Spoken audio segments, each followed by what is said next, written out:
Election commission के फैसले खां पोइ पाकिस्तान तहरीक इंसाफ़ के अगवाणनि तोड़ी कारकुननि पारां मुख़्तलिफ़ शहरनि में एहतजाजी मुज़ाहिरा कया विया आहिनि। SS न्यूज़ के नुमाइंदनि मूजिब कराची में पाकिस्तान तहरीक इंसाफ़ के अगवाणनि तोड़ी कारकुननि कराची के शारा फैसल नर्सरी वेठि एहतजाजी मुज़ाहिरो कयो वियो आहे। मुज़ाहिरे खां पोइ कारकुननि पारां इलेक्शन कमीशन कराची जी ऑफिस ॾांहुं पंध रैली की सूरत में रवाना थी विया। हैदराबाद में पाकिस्तान तहरीक इंसाफ़ तरफ़ां इलेक्शन कमीशन पारां इमरान ख़ान के नाअहल करार ॾियण ख़िलाफ़ एहतजाजी रैली कढी नारेबाज़ी कई वई। उन मौके ते पाकिस्तान तहरीक इंसाफ़ जे अगवाणनि चयो आहे त इम्पोर्टेड हुकूमत पंहिंजी नाअहली लिकाइण लाइ इमरान ख़ान के इलेक्शन कमीशन खां नाअहल करार ॾियारे पाण खे खीर धोतल साबित करणु चाहे थी। हुननि जो चवणु हो त इमरान ख़ान अवाम जे दिलुनि ते छायल आहे। इम्पोर्टेड हुकूमत घबराए वई आहे। हाणे अवाम सुजाग थी चुकी आहे। जॾहिं त एहतजाजी रैलीअ में पाकिस्तान तहरीक इंसाफ़ जे अगवाणनि वर्करनि ऐं शहरियुनि वॾे अंग में शिरकत कई।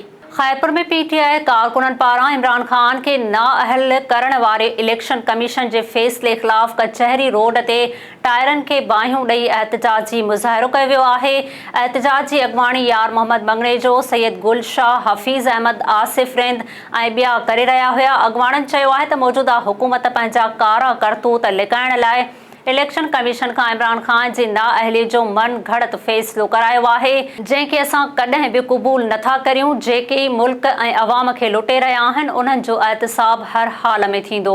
PTI कारकुननि वधीक चयो आहे त इलेक्शन कमीशन जे हिन मन घड़त फैसले ख़िलाफ़ हाई कोर्ट में वेंदासीं ऐं खेनि अदालतुनि मां इंसाफ़ जी उमेद आहे।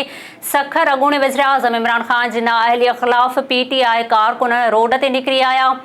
पाकिस्तान तहरीक इंसाफ़ जे चेयरमैन ऐं मुल्क जे अॻूणे वज़ीर आज़म इमरान ख़ान जी नाअहलीअ ख़िलाफ़ पाकिस्तान तहरीक इंसाफ़ सखर जे सॾ ते मिलिट्री रोड वारे इलाइक़े में सूबाई सेक्रेटरी जनरल मुबीन अहमद जतोई, एडवोकेट ज़हीर बाबर ऐं ॿियनि जी अॻवाणी में टायरनि खे बाहियूं ॾेई एहतजाजी मुज़ाहिरो करे सख़्त नारेबाज़ी कंदे इमरान ख़ान जी नाअहलीअ वारे फ़ैसले ते नज़रसानीअ जो मुतालबो कयो आहे।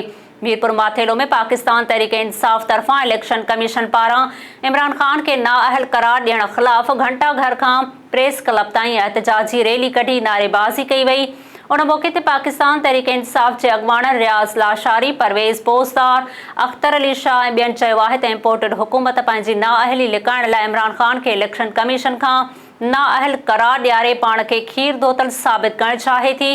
हुननि जो चवणो त इमरान ख़ान अवाम जे दिलुनि ते छायल आहे। इम्पोर्टेड हुकूमत घबराए वई आहे। हाणे अवाम सुजाग थी चुकी आहे।